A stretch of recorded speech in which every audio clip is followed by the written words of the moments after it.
Sasa iko maneno inafanyika hapo.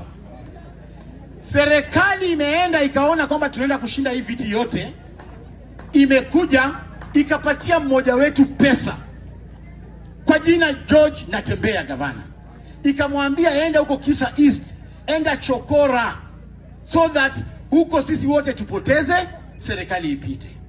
Sasa George Natembeya leo amekuja hapa Kisa East, ametoka kule Trans Nzoia, ati anakuja hapa anataka kutugonganisha sisi watu wa DCP na watu wa DAP. Nyinyi mtakubali hiyo kweli? Sisi na Dikijiti tulikubaliana, yeye ajenge Mlima, mimi nijenge Western. Haiwezekani kwamba tukue na candidate wa DCP hapa. Hiyo ni uchapulizi, hiyo ni ukora, tuwezi kubali. Ama namna gani watu wetu?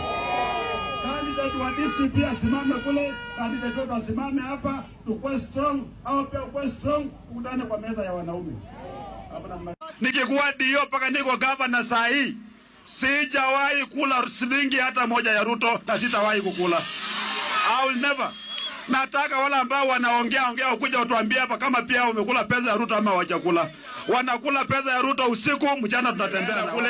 Nataka kushika matunda niletee watu yangu, na Mluya mwingine amekamata longi yangu anafuruta chini. Sasa mimi nitapata matunda ama nashika.